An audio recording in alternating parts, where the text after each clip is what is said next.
Risk of Rain 2 is one of my favorite roguelikes and games of all time. In this video, I'm going to go over why I love this game so much. First, I'll be going over some of the characters and how the characters as a whole work in the game. Each character is built to have its own playstyle. Take, for instance, the Engineer. Your kit is based around your turrets being as useful as the Engineer themselves. By making the turret inherit all the items the Engineers obtain during the run, it allows for one character to output as nearly much damage as 3 characters would. The Loader can swing around on her arm launcher and punch enemies in the face, knocking them back in hopes of killing them. The Huntress can shoot arrows that auto-lock to enemies while she moves around blissfully through the stage with her blink ability.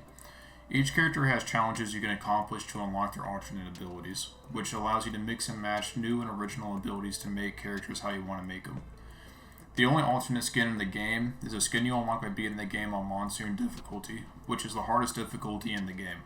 Depending on your taste, you may favor the default skin, but by showing off the alternate skin, it's like a treat since everyone knows there's only one way to get it, and it's beating the game on the hardest difficulty.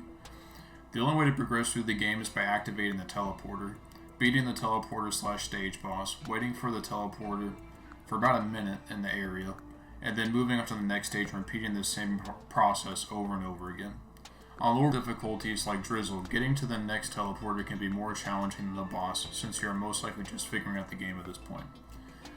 After you get to know how the game works, you figure out that the teleporter does have set spawns areas, but it will also spawn on the opposite side of where you spawned it on the stage. On higher difficulties, especially Monsoon, your goal is to get through the stage within about 4 minutes or as fast as possible.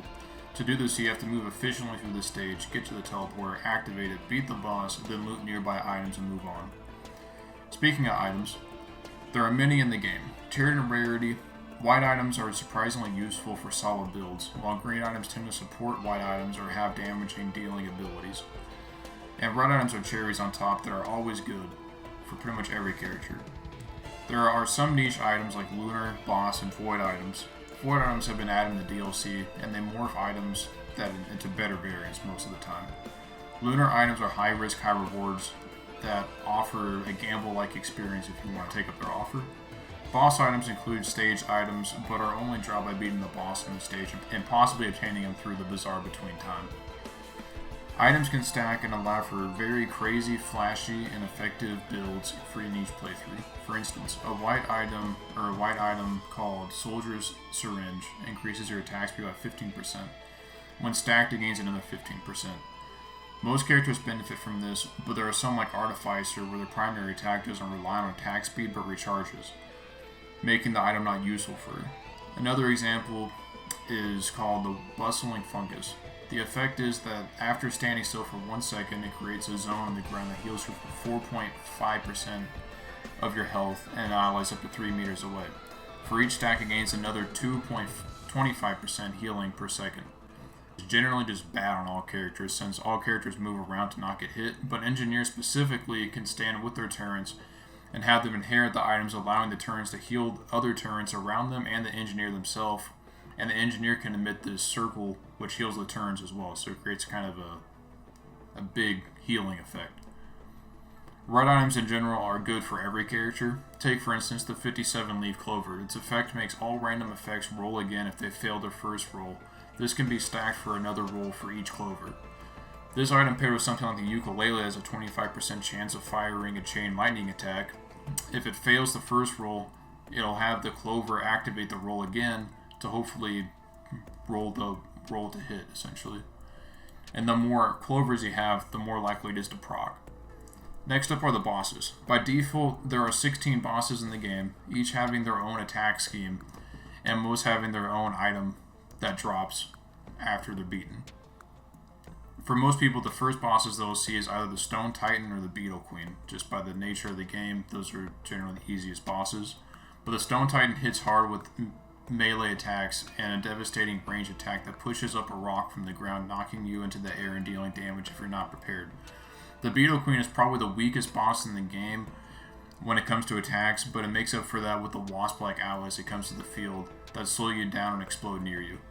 Later in the game, you face magma worms, floating robots with laser beams, electrified squids, each needing their own attack patterns being memorized so you can live longer. The final boss in the game, Mithrix, is challenging, but getting through the final stage is no easy task either. The stage has very hard lunar enemies that spawn to chase you down while you're moving through the stage. You have to run around charging pillars and the gravity lift that gets you up to Mithrix. Once you get to Mithrix, the fight has 3 stages. The first stage is a basic one-on-one, you just fight Mithrix by yourself. In the second stage, she brings out minions to come fight you while the stage is changing drastically, so it kind of shoots laser beams sometimes. The stage literally just changes. It's pretty fun. The third stage is the most unique though. Mithrix will steal your items over time to become as strong as you. If you don't kill him fast enough, he will for sure end you because you have no items, you're like the default character, so he's just going to run you over if you don't kill him fast enough. The boss is very fun. Every time I fight this boss, it's fun. Just playing through the game is always fun. If you get the DLC, there is a boss at the end of the Void World. If you manage to get to it, the fight is very challenging, even more so than Mithrix due to the amount of items you're going to need to stay alive and dish out damage. I got to it once and died pretty fast, I'm not going to lie. I have to get back and actually beat him. But the series of Risk of Rain has not shied away from many secrets in the game. Risk of Rain 2 has 5 hidden realms, and another 2 introduced in the DLC. Aside from beating Mithrix to end the game, there are also 2 alternate ways of beating the game. The third option, the second one, you just kind of go through a portal, and then you jump through a door, and then end the game. The third one's the more interesting one to do, which is you go through a hidden realm called a Moment Hole. And as you fight a super beefed up scavenger boss instead of Mithrix to end the game, and when you beat him, it drops a bunch of lunar points. It's in a very specific, you have to get to it's very specific, so you kind of have to look that up. A little uncertain about your runs and hard difficulties used to beat it. You used to be able to go to the void fields to have time stops so you can get items there, and then you return to the main world with more items and a guaranteed red item. In one of the more recent updates, the time still ticks up in the Void World, so that kind of sucks, but originally it wasn't like that, so I kind of remember it that way, and that was really cool. There is a secret playable character in the game that's called Heretic that is unlockable during only the run, and you can only get it in the run. If you unlock it during the run, it's not a permanent character, so you have to look up how to get that as well. At some stages, there are on some stages there are some Easter egg like secrets that allow you to get items. And if you do the secret Easter eggs, essentially. They're kind of annoying to do, but it's pretty cool to do. On each stage, there are some stones that have engravings on them. These engravings are for a machine that you use to get artifacts from. Artifacts are game-altering options that you can use to turn on before the game starts that can make the game harder or easier depending on which one's active.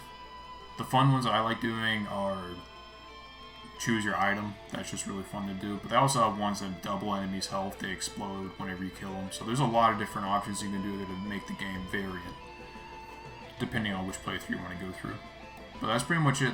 Thank you everyone for listening to me talk about Risk of Rain 2. It is one of my favorite games of all time. If you enjoyed the content, feel free to like, subscribe, and leave a comment down below. Anyway, have a good day.